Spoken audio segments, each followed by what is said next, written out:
Hello दोस्तों, आपका हमारी यूट्यूब चैनल कृष्णा में स्वागत है। दोस्तों, आज हम जानेंगे स्वर्ग कहाँ है और कैसा है, स्वर्ग के कुछ रहस्य के बारे में। हिंदू शास्त्रों में स्वर्ग का नाम अगणित स्थानों पर आया है। हिंदुओं के पूजनीय देवता स्वर्ग में है। बृहस्पति देवों के गुरु है। शंकर जी के पुत्र स्कंद सेनापति है। कुबेर कोषाध्यक्ष है। आदि वर्तमान समय में भी 100 में से 90 हिंदुओं का यह विश्वास है कि ऊपर आकाश में कहीं स्वर्गलोक अवश्य मौजूद है, जहां पुण्यात्मा लोग मरने के बाद जाते हैं। स्वर्ग की प्राप्ति के लालच से ही बहुसंख्यक व्यक्ति मंदिर, शिवालय, कुआं, तालाब, धर्मशाला आदि बनवाया करते हैं। गरीबों को पैसे बांटते हैं, गौओं को घास खिलाने और बंदरों को चने डालते हैं। पूजा पाठ, जप, तप, तीर्थ यात्रा आदि भी करते हैं।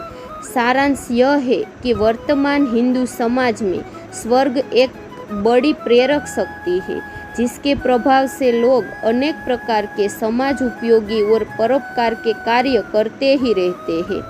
पर हम यह भी जानते हैं कि स्वर्ग संबंधी उपयुक्त विश्वास प्रसाधन अनपढ़ और कम पढ़े लोगों में पाया जाता है।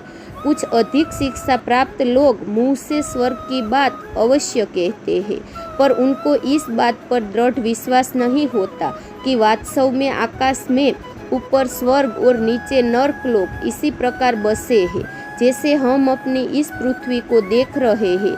वे कहते हैं कि स्वर्ग, नर्क और कहीं नहीं इस पृथ्वी पर मौजूद है, और जो व्यक्ति जैसे कर्म करता है उसका स्वर्गीय या नरकीय फल उसे यहीं पर भी प्राप्त होता है।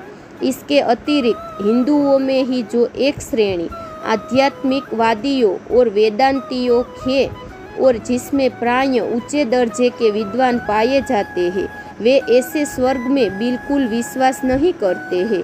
उनके मत अनुसार मनुष्य इसी लोक में इच्छानुसार आत्मोन्नति करके परमात्मा के सानिध्य प्राप्त कर सकता है। इस प्रकार स्वर्ग के विषय में लोगों में अनेक प्रकार के विचार और कल्पनाएं प्रचलित है। यद्यपि हिंदुओं के पुराण स्वर्ग की कथाओं से ही भरे पड़े हैं, पर अब आधुनिक शिक्षा के प्रभाव से शिक्षित लोगों का विश्वास उनमें बहुत ही कम रह गया है। नई रोशनी के व्यक्ति तो इन बातों को अधिकांश कल्पित ही मानते हैं, पर अब थोड़े वर्षों से एक नई विचारधारा का जन्म हुआ है। इसके अनुयायी हिंदू शास्त्रों और पुराणों की बातों को कपोल कल्पित तो नहीं बतलाते हैं, पर वे कहते हैं कि ये वर्णन रूपक और अलंकारों के द्वारा बहुत बढ़ा चढ़ाकर किए गए हैं, जिससे वास्तविक बातों को न समझकर लोगों में तरह दो के भ्रम उत्पन्न हो गए हैं। ऐसे लोगों में सर्वप्रधान थियोसॉफिकल समाज का नाम लिया जा सकता है। इन लोगों ने हिंदू धर्म के सभी सिद्धांतों की नवीन ढंग से खोज की है और उनके वास्तविक स्वरूप पर प्रकाश डाला है। क्योंकि ये लोग अधिकांश में विदेशी के निवासी और उच्च कोटि के विद्वान प्रतिभाशाली व्यक्ति थे, इसलिए उन्होंने जो कुछ कहा है उसके बुद्धि संगत और विज्ञान के अनुकूल होने का भी ध्यान रखा गया है। इन विद्वानों के मत अनुसार स्वर्गलोक ही नहीं, पुराणों में बतलाए 7 लोक अवश्य है, पर जैसा समझा जाता है वे हमसे बहुत दूर या सर्वथा पृथक नहीं है। उनका कहना है कि ये सब लोक हमारे इर्द गिर्द ही मौजूद है, पर उनमें से प्रत्येक की बनावट भिन्न प्रकार के परमाणुओं की है, जिसका हमको न तो ज्ञान है और न तो अनुभव कर सकते हैं। जब यह कहा जाता है कि एक मनुष्य एक लोक से दूसरे लोक को गया, तो इसका यह अर्थ नहीं है कि वह एक स्थान छोड़कर दूसरे स्थान को चला गया। इसका अर्थ यही है कि उसने अपनी चेतना को दूसरे लोक की ओर बदल लिया।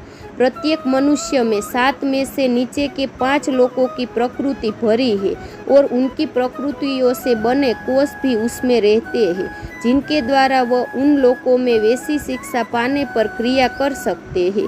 इसलिए एक लोक से दूसरे लोक में जाने का अर्थ अपने को एक कोष से हटाकर दूसरे कोष में स्थिर करने का है।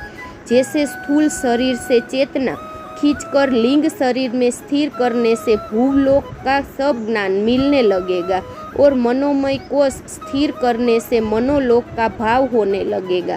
प्रत्येक शरीर अपने ही लोक के कर्मों को ग्रहण कर सकता है, इसलिए उसे उसी लोक का ज्ञान होना संभव होता है। इस प्रकार यदि चेतना लिंग शरीर में स्थिर है तो उसे केवल भूलोक का ही ज्ञान होगा। जब चेतना स्थूल इंद्रियों द्वारा कार्य करती है तो उसे केवल भूलोक का ही ज्ञान होता है। यद्यपि ये सभी लोग हमारे आसपास एक ही स्थान में और एक ही काल में वर्तमान है, वास्तव में इन सब लोगों को मिलने से एक बड़ा विराट रूप होता है, जिसके बहुत ही थोड़े भाग को हम लोग एक बार में देख सकते हैं, क्योंकि हमारी शक्ति वहीं तक ही सीमित है।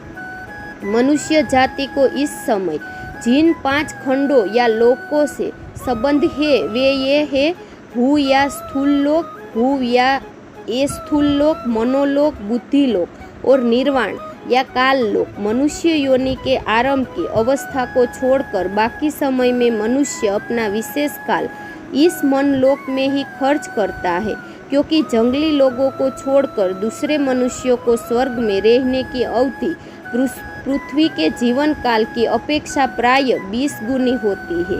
अर्थात साधारण सद्गृहस्थ वहाँ 600 से 1000 वर्ष तक रहते हैं और विशेष पुण्यात्मा तथा परोपकारी इससे कहीं अधिक समय तक रहते हैं। उसके पश्चात वे फिर पृथ्वी पर ही जन्म लेते हैं। इस तरह जीवों का सच्चा और पक्का घर पृथ्वी की अपेक्षा यह मनोलोक ही है। पृथ्वी लोक में जन्म धारण करके आना यह उस जीव के जीवन में छोटी परंतु मुख्य घटना है। इसलिए हम स्थूल शरीरधारियों को उस लोक का हाल समझने के लिए प्रयत्न करना एक दृष्टि से अति आवश्यक है। दुर्भाग्य से उस मनोलोक का वर्णन इस भूलोक की भाषा में अच्छी तरह हो ही नहीं सकता।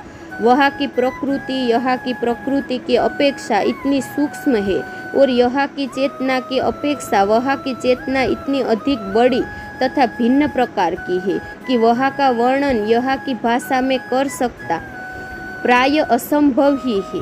उदाहरण के लिए मनोलोक में देश और काल का भान ही नहीं होता। जो बातें यहाँ से दूर के स्थानों में और एक के बाद एक होती है वे उस लोक में एक साथ और एक ही स्थान पर होती दिखाई देती है। इसका कारण कुछ भी हो, पर वहाँ रहने वाले जीवों को ऐसा ही भान होता है। वहाँ की अवस्था का वर्णन एक महापुरुष ने जो योग शक्ति द्वारा उस स्थान को देख सकते थे इस प्रकार किया है। स्वर्ग के जीवन के विषय में विचार करते हुए हमें यह बात ध्यान में रखनी चाहिए कि वह बड़े गाढ़े सुख का धाम है। स्वर्ग में सब प्रकार के दुख और बुराइयां छूट जाती है और प्रत्येक जीव वहाँ पूर्ण रूप से सुखी रहता है। प्रत्येक जीव वहाँ पहुँचने के कारण उतना आत्मानंद भोगता है जितनी भोगने की उनकी शक्ति होती है। इस लोक में प्रथम बार कुछ ज्ञान इस बार का होता है कि ईश्वर किस प्रकार का होगा और वह हमें किस प्रकार का बनाना चाहता है। संसारी मनुष्यों को जो सुख के विचार है वे यहाँ ज्ञान दृष्टि में बहुत निरर्थक मालूम होता है। यह देख पड़ता है कि ये विचार ठीक नहीं है और इनमें सुख प्राप्त नहीं हो सकता। इस लोक में कवियों के विचारों से भी बढ़कर सत्य और सुंदरता ही पाई जाती है। इस लोक में आने वाले को इसका प्रथम लक्षण यह देख पड़ता है कि यह किसी प्रकार का दुख और विकारता तो है ही नहीं, वरना यह सर्वव्यापक सुख के भोग में लोग मग्न रहते हैं। वह सुख अपना प्रभाव सबके ऊपर अवश्य फैलता है और जब तक जीव स्वर्ग में वास करता है तब तक उसे छोड़ना नहीं। इस लोक में रहने से यह आनंद उत्पन्न होता है। बाकी सब जीवों की पूर्ण खुशी से इसे भी खुशी बनी रहती है। पृथ्वी में ऐसी कोई अवस्था या वस्तु नहीं है जिससे उसकी उपमा दी जा सके। इस प्रकार जो लोग समझते हैं कि स्वर्ग में पृथ्वी से बढ़कर भोग विलास की सामग्री मिलती है वे बड़ी गलती में है।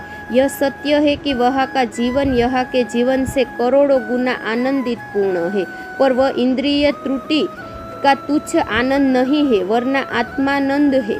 पृथ्वी के भोग विलास का अंत तो थोड़े या बहुत समय बाद ही प्राय ग्लानि में होता है। पर आत्मानंद निरंतर बढ़ता ही जाता है, क्योंकि स्वर्ग से ऊपर कई लोक हैं।